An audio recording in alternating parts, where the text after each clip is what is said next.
Well, good morning, friends. Mark Holmes here, of course, with my buddy Cowboy Joe Boo, as well as Joe Bear in the house.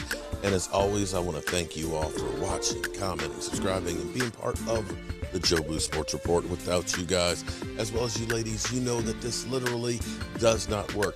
Got Joe Boo over here trimming out the Charlie Brown Christmas tree, of course, getting ready for the holidays. And here's what I need from you guys. We have so many of you great channel members, okay, supporters of the channel. Listen to me. We've gotten half of you, a little over half of you have actually gone to the website. And if you go to our community tab, in there's a members only post, which leads you to our members only website. Okay. You go in there. My wonderful wife, Tracy, actually is managing that, but it's getting your information so that way we can wish you happy birthdays. Because, like, for example, I know that tomorrow is Miss Jackie's birthday. And so I want to make sure that I give her a happy birthday shout out this morning. And by doing so, all of you channel members, when you go in there, we'll be sure to wish you a happy birthday on your birthday, because you know I'm here every day, whenever it's your birthday, once a year. So that's one of the perks of being that member. And with the holidays being just next weekend, I got a lot of shit I got to get out, and I need to know people's addresses and things like that so we can take care of you. So go to the community tab, fill that out so that way I know who you are, and we can make sure that we recognize you and have some great stuff for you for going that little extra step to help support the channel. You know, some mornings I just literally can't wait to get out and get down here. You know, I wake up in the middle of the night in a cold sweat, and I have an idea what the first thing video is going to be. Sometimes it's just I'm, old and have to go to the bathroom, because you guys, you all know when you get older, the beta prostate and all that stuff they talk, you got to get up and take pisses at night, okay? It just is what it is. Enjoy being young and not having to do that, okay? Enjoy that. But it's coming for you. It's coming for you. But I do a lot of thinking throughout the day and coming up with content and things like that. And I so much enjoy trying to be ahead of the curve. What I try and give you here is food for thought and looking at things from a different perspective. If you go on ESPN, every show is going to have the same narrative. Right now, it is cool to bash Dak. The Dak haters, if you're a Dak hater, you love it right now because Dak's had a bad game. They're coming out the woodwork. They should have never paid him. They should have let him walk. He's a bum. Yeah, that's the narrative. And you go on each and every one of those shows, and they're all giving the same thing. You're not getting any diversity. You're just getting a different person saying the exact same thing. Instead of just doing the same thing, I try to give you food for thought. I try and be forward-looking in things. And a few weeks ago, this was, I believe, 2 weeks ago, that Bad Dog went off on me. Because I have been going for not just the last 2 weeks, which is cool now to talk about Micah Parsons, to talk about him for Defensive Player of the Year, to talk about him, like compared to some of the greats. In case you didn't know, we here at the Joe Boo Sports Report, we've been doing that for weeks. I dare say I was the first one to start making that case. And then a couple weeks after that, I believe it was Ed Werder after me. Now, everybody's getting on the bandwagon. But it got to the point where my man Bad Dog, I want to bring this back, what Bad Dog was saying about me, because, see, here's how long ago this was. This was Bad Dog 2 weeks ago. Listen to my man. Still, Dallas is the one team above 500. We didn't have one of them last year. They're pretty good teams. Cowboy fans feel themselves a lot, and I've said this before. Cowboy fans, when they're doing well, they're all on the bandwagon, and when they're failing, they all disappear. I've seen that for years on YouTube, years. And I know that sometimes the Philadelphia Eagle fan base, they get a little crazy too. They get a little delusional. We got some Giants fans. Delusion runs in every fan base, every one of them. But these cluster of videos by Mark Holmes. Cluster. Bro, stop. I know Mark Holmes has a little man crush on Dak Prescott. I get that. Everything's Dak Prescott. And trust me, when we play the Cowboys, I got a video for Mark Holmes. Trust me when I tell you, I got a video for Mark Holmes. You think what I did to Philly 500 was funny? Wait till you see this one. We're waiting. Fine. Have your man crush on Dak Prescott. I don't care. I don't mention it, whatever. He thinks Dak Prescott's a second coming of Jesus. It's not the case, but that's what he thinks. Whatever. But when I am sitting here watching videos of this guy saying Micah Parsons is Lawrence Taylor, that's where I draw the line. Micah Parsons has been awesome. I wanted the Giants to draft Micah Parsons. I did a video on it, how much Micah Parsons would help. I said Micah Parsons would be a game changer. He is. He's great. He's played 11 games. And you're going to compare him and say he's equal to one of the greatest, not just the greatest defensive player in the history of the league, one of the greatest players in the history of the NFL. That is asinine. You're better than that, sir. You're better than that. I understand bias and homerism and just blind love for your team. But when you're as old as Mark Holmes, who's older than me, and I'm older than dirt, Hey. trying to even mention this guy in the same sentence with Lawrence Taylor after 11 games, it is utterly ridiculous. I don't care how many sacks Micah Parsons has compared to what Lawrence Taylor had his rookie year. Do you understand that quarterbacks throw the ball way more than they did back in the day? Do you understand that? Do you understand how much the game has changed? Do you understand offenses had to change the way they blocked because of Lawrence Taylor? Lawrence Taylor single-handedly changed the way the game was played. The guy invented the strip sack. All these guys that strip sack, now you can thank Lawrence Taylor for that. Lawrence Taylor covered wide receivers. Lawrence Taylor ran down running backs from across the field. Lawrence Taylor was the greatest player in the history of defense in the NFL. And I've seen Philly 500 stand up for once and Philly 500 hates the Giants. He's an Eagles fan. He knows. And anybody that's being honest with themselves knows how great Lawrence Taylor was, especially if you're our age and you were old enough to see him play. Stats don't tell the whole story, sir. Micah Parsons could be great. Oh, boy. And I'm not taking anything away from the rookie season he's had at all. That's not what I'm here to do. I'm not bashing Micah Parsons.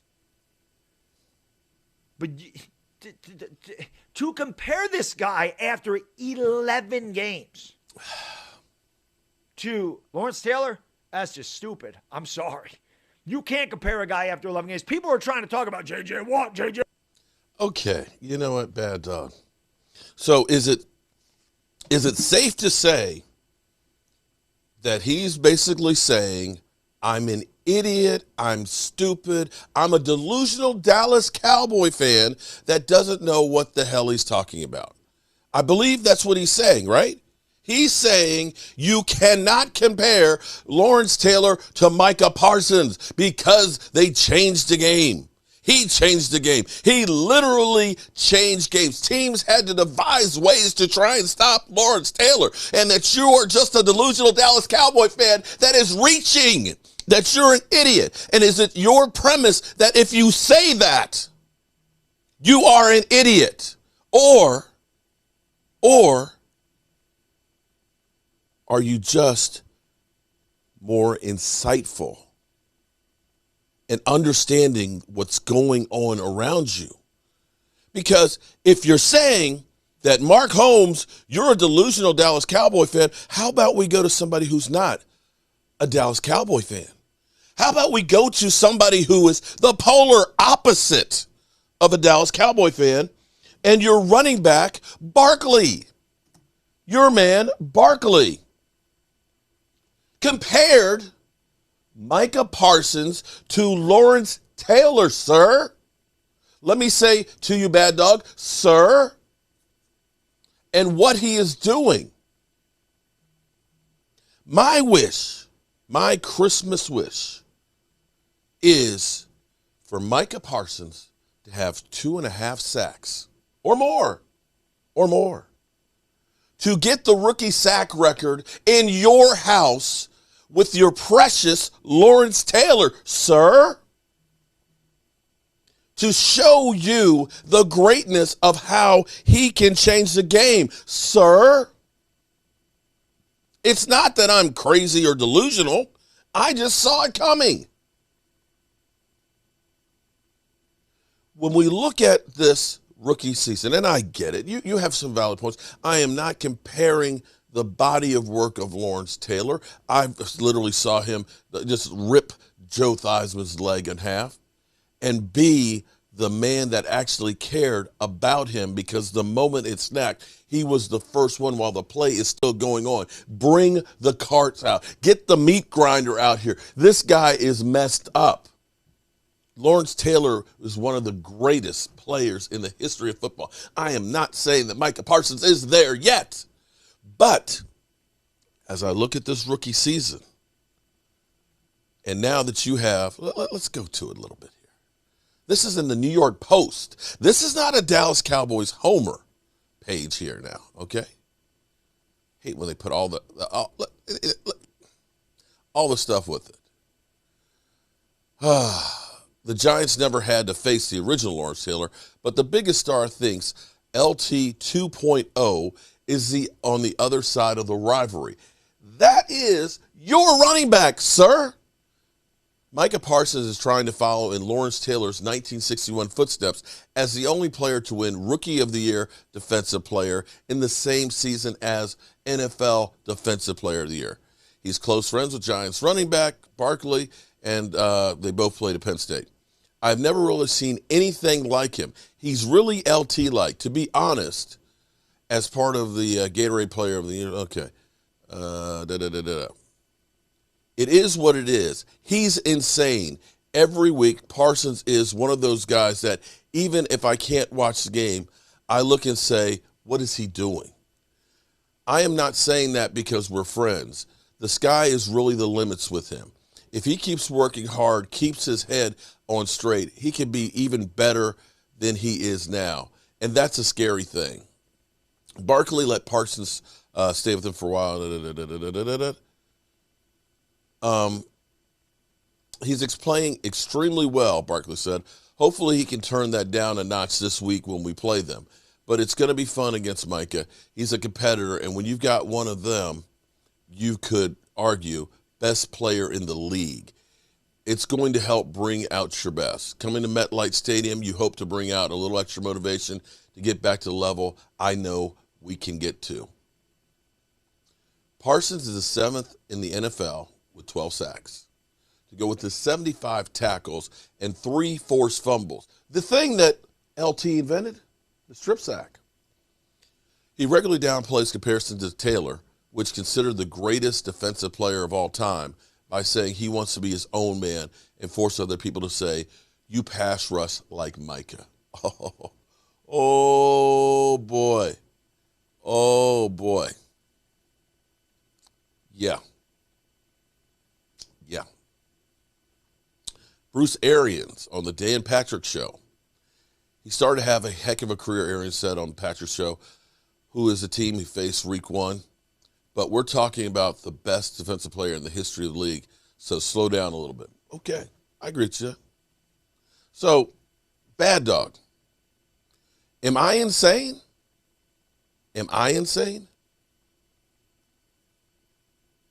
What we're witnessing with Micah Parsons is freaking insane. And it's funny because a lot of times you start seeing a guy coming out with great stats. And I remember last year when Aldon Smith came out, first couple of games, you were looking at it and saying, projecting that, oh my God, if he continues on this pace, he could have 15 sacks in the season. Well, it didn't work out that way. It ended up with like 6.5 sacks or something like that. Projections are one thing. And, a few weeks ago, we were looking and saying, okay, if Micah Parsons goes on this pace that he's going, he might get 10 sacks. Then it started moving up to 13.5 sacks. And right now, at the current pace, he could obliterate the rookie sack record. Let's take a look at the sack leaders. Here we go. This is the rookies this year. And right there, we have Phillips at 8.5. Micah is so far ahead, I can't even get it all the way on the screen with 12. And when we look at his numbers, just look at the last, since Denver. Before Denver, he only had like 2.5 sacks. Denver, 2.5. Falcons, 1. Chiefs 2, Raiders 1, Saints 1, Washington 2. The tear that he's been going on is insane. And keep in mind that I believe he's in the top 3 in quarterback pressures. And he's not a full-time edge rusher, sir. Teams are going to have to change what they're doing, much in the same way they did with Lawrence Taylor. Now, the question is, can the Dallas Cowboys take this newfound defense, along with the problems right now with Dak Prescott, and be able to make a run? They need a win against the Giants on Sunday, plus a Buccaneers win against the Saints, and they will officially clinch a playoff berth. But they have their sights set on bigger things than that. And it's because of the defense. The D in Big D has made all the difference. Dallas, 4 takeaways in their game against Washington, a total of 27 on the year, their most through 13 games in this millennium. The one big concern has been the performance of Dak Prescott. He's 27th in total QBR since Week 9. Jerry Jones talking yesterday about Dak's struggles. I don't want to say that slump, but that's probably fair. It's such a multifaceted evaluation. But I would say that our offense is definitely away from where we were playing 5 and 6 games ago. All right, so Jerry has his share of concerns. Let me start with my quarterback here, Tim Hasselbeck. As you watch Dak, and Dominique and I were talking about it at length yesterday, as you watch Dak right now, he just doesn't look like the same player that he was the first 6-7 weeks of the season. What are you seeing? I got to be honest, Greeny, I don't feel like I'm seeing that. This idea that something's wrong with him or he's playing really poorly, I can't get on board with.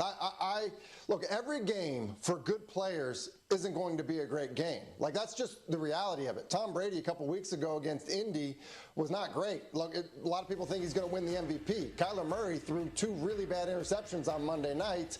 Like, he's in the MVP race. Like, not every single game you play is going to be your best game. And when I look at Dallas and I look at Dak from the time he came back from his calf injury, albeit against Atlanta, nearly 300 yards, 2 touchdowns, no turnovers. Similar thing against Las Vegas, less than a month ago. And so I look at an offense that's being quarterbacked by a guy that's thrown 24 touchdowns and 10 picks, that scored the 2nd most touchdowns in the NFL this year. And I feel like we're panicking because we just focus so much on Dallas. Like, I'm not worried about Dak Prescott and his ability to play well down the stretch of the season. Interesting. David, how about you? I couldn't disagree more. And I tell you what, I feel like I'm not even watching the same games because I understand what Tim's talking about, and we can point to his numbers. Last 7 games, 7 TDs, 6 interceptions. So we can point to the whole season. Something looks off. Something looks different to me. He doesn't look like the same guy that he did early in the season. He was on a tear. I mean, he was absolutely killing it. You see out the gates and 3 touchdowns, 4 touchdowns, 3 touchdowns in games, and going back and forth with Tom Brady. That guy, I don't see him anymore. I see more misses than I've seen from him in a while consistently, even when he does have time. So I think he's struggling. I don't know what it is. I don't know why it is. I know Dak's a stud, but the last 6-7 games, it hasn't looked like the same Dak Prescott to me. I feel similarly, Tim. I don't mean to hold everybody out here, but Tim, let me come back to you. And there's some speculating maybe the calf is not 100%. He looks a little more hesitant to run in situations that he might normally. I'll give you one more thought here. Go ahead. I don't know how we're saying 6-7 weeks. Like, we're heading into week 15. Week 12, he threw the ball 47 times, right, 375 yards, threw 2 touchdowns and no picks. Like, I don't, like, that's not 6 and 7 weeks of bad football. And, like, I referenced like Brady's game against Indianapolis. He threw for like 220 yards and did like, there's part of it I think that's like, we're so uber focused. Like, has he run less? Yeah, I think he's run less.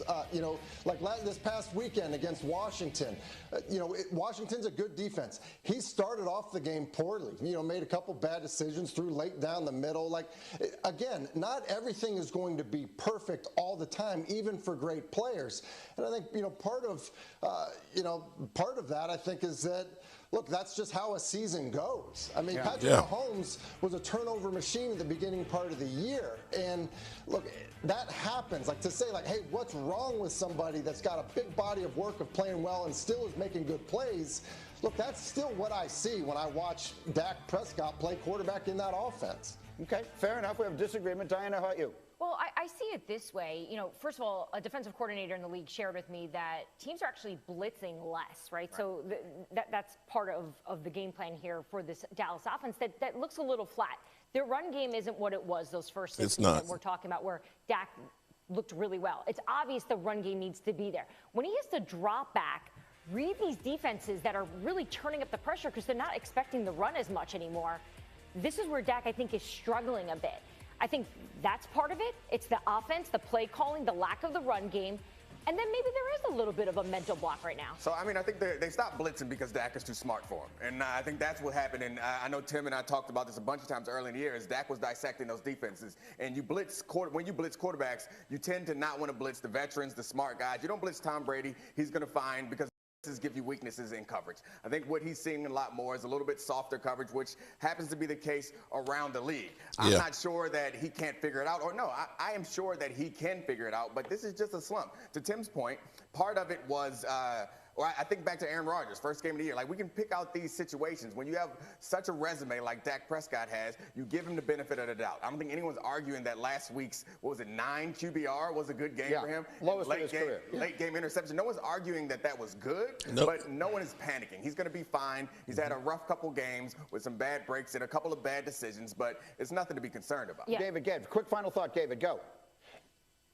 It's not one game. It's the last 6 games. He's got 6 touchdown passes and 5 interceptions. That's not good. That's 6 games of body of work. It's not like it's just one game we're pointing to. Okay, so I will say this much. During that 6 games, okay, and I know I'll get told that I'm a Dak defender. You just are. Dak is just garbage. But do we also have to take in consideration in there the games that Tyron Smith did not play? That makes a difference. Can we take into consideration the 2 games that Amari Cooper did not play? Can we take into consideration all 6 of those games that Blake Jarwin did not play? Can we take into consideration the game and a half that CeeDee Lamb did not play? Can we take into consideration that every one of those games, it was a different lineup on the offensive line? Can we take into consideration and take the fact that Zeke Elliott has not rushed for over 60 yards in any of those games? In fact, only rushed for more than 50 in 2 of those games. I'm not saying that Dak Prescott isn't having some issues right now. He is. But I'm not ready to say that Dak is just the whole focus and the problem. There's a multitude of issues that are going on with this this offense that they aren't putting into consideration when you hear this. All you're looking at is, Dak, 8 TDs, 6 interceptions. Okay, if you take the Washington game out of the equation, it's 4 interceptions in 5 games. Not exactly the worst number that you've ever seen. Not exactly the worst.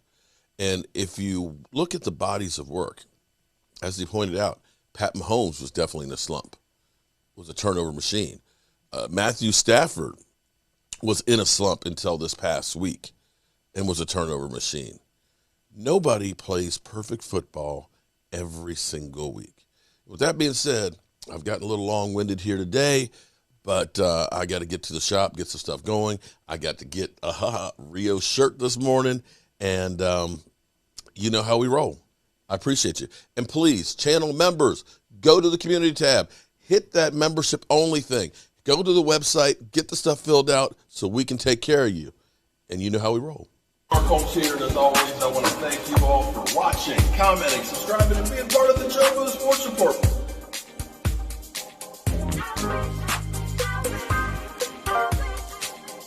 You did one hell of a job, and the only thing else I got to say is